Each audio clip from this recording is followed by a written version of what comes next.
Lamar's Ravens again? I'm afraid to say yes. I believe they will. I think this game is at Tennessee, if I remember correctly. You got a 2,000-yard rusher in Derrick Henry, who, by the way, ran for 133 and an overtime win against them earlier this season. Last time he faced them last year was 195 yards that he rushed for in the postseason, in the playoff game against them. The Baltimore Ravens have the top running attack in football because of Lamar Jackson's ability to run the football. I don't think that's what's going to get it done in the postseason. I think he's going to have to throw it. I think he's going to be challenged to throw the football in the postseason. The Baltimore Ravens have the worst passing attack in football. They rank dead last. Now, obviously, Tennessee's pass defense isn't that great. I think they're like third worst. So it's going to be interesting to see, because if Lamar Jackson can throw the football against anybody, it should be them. But in the end, I think with Derrick Henry's ability to move the chains and run the football effectively, let's not forget that Ryan Tannehill's completing better than 65% of his passes, 65% of his passes. He's got 33 touchdowns on the season. I think like 10 interceptions or something like that. He's got A.J. Brown and Corey Davis and those boys. I think they're vastly underrated in certain respects in terms of what they can do offensively, even though Baltimore Ravens defense is real. Make no mistake about it. They are real against the pass, against the run, and all of that stuff. Their kryptonite has been Derrick Henry. They're going to focus on that. They're not going to be able to focus but so much on Ryan Tannehill. I think he'll have an effective evening, and I think they'll dare Lamar Jackson to throw the football. And he doesn't have a surefire, bona fide number one to really fling that football all over the field. I hope I'm wrong, because I'm really rooting for him to win this game.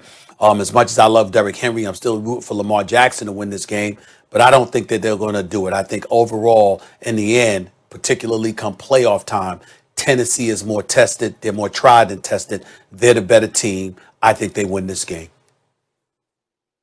Yeah, well, you're right about this, Stephen A. If Lamar Jackson had one more playmaker on offense, they'd maybe real Super Bowl threats, and maybe they will be anyway. Let's see. But the question as to whether Lamar's going to get eliminated for the third consecutive year in the playoffs, I think the answer is no, he's not. I think he's going to get it done this time. First of all, Wink Martindale has, a job here. And you're right, they're going to focus on Derrick Henry. You got to stop Derrick Henry, because that's the key to their offense. Not that Tannehill is not excellent. He is. But it all starts with Derrick Henry. Now, can he do it? Well, here's the encouraging thing. He ran for 130-something in an overtime win. That means it's a close game against the Ravens earlier this season. He ran for almost, around 200 million yards last year in the playoffs, so at least that's trending in the right direction.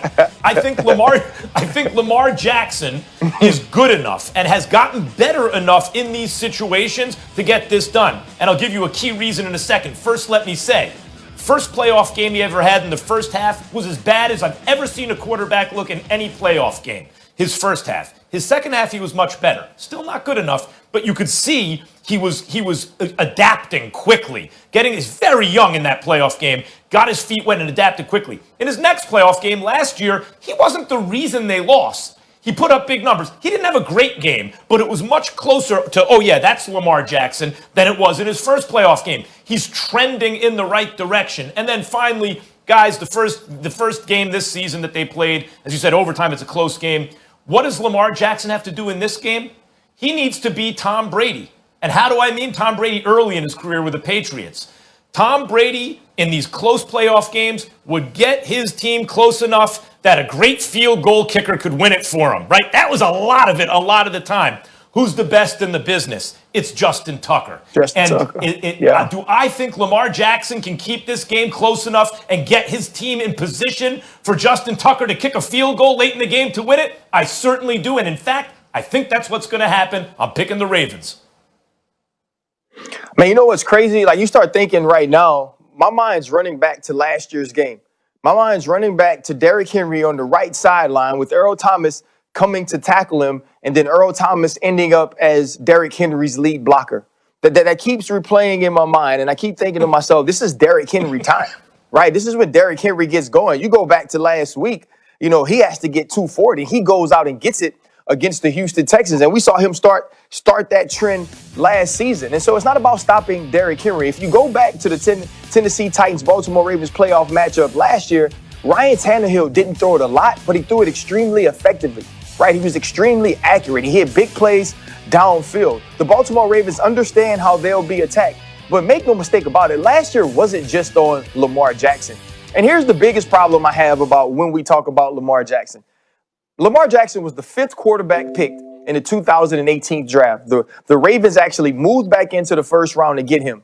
In that draft, Baker Mayfield was first, Sam Darnold was next, Josh Allen went 7th, and then Josh Rosen. There's only one quarterback from the 2018 class that we judge based on playoff wins only. Why are we happy about Baker Mayfield? Oh, because he made a playoff, right? We're happy about Josh Allen because now he's ascended into the MVP conversation. You know who been made a playoff? Lamar Jackson. You know who already won the MVP? Lamar Jackson. You know who's trending in the right direction in playoff games? Lamar Jackson. And I think this is the week he gets it. He talked about it a little bit this week saying, I hear it. I try not to internalize it, but there's a lot of players that have played a lot longer than me who haven't won playoff games. And what I heard from that is my time is coming. My time is now. I understand I have to stop that narrative, but I got to stop that narrative being me. And that's what we've seen since the Tennessee Titans matchup this season. We've seen Lamar Jackson, be the best athlete on the field with the football in his hand. Greg Roman understands that. And for that reason, the Tennessee Titans will lose to the Baltimore Ravens. Sounds nice. Really does. Sounds right. When I think about J.K. Sounds right. Dobbins. Ryan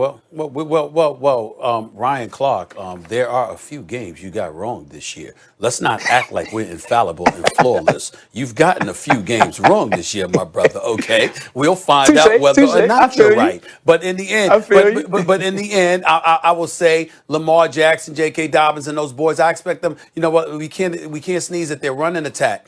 But who you going to throw the football to? You got the worst passing attack for a reason. And maybe it's not Lamar Jackson. Maybe it's the inability of dudes to get open. I don't know. I don't know the answer to that question. I would defer to you, Ryan. I'll listen to whatever you tell me with that one. I don't know the reason why, but I know they ranked dead last with their passing attack. And I know that Lamar Jackson was quoted as saying this was a problem we needed to fix in like week 4 or 5, and they still haven't fixed it. 11 games later. So I'm looking at it from that perspective, and I'm saying I'm supposed to believe that suddenly this weekend against Tennessee with Derrick Henry, and you come into his house, all right, and Ryan Tannehill is nothing to sneeze at. I'm supposed to believe that suddenly we going to see something different. Now, if you're going to run the football all day, I stand down because we know what he's capable of. They can run it, and they can play defense. But in terms of flinging that football, I don't know. Stephen A., they can run it, they can play defense, and they can kick field goals. And, you know, as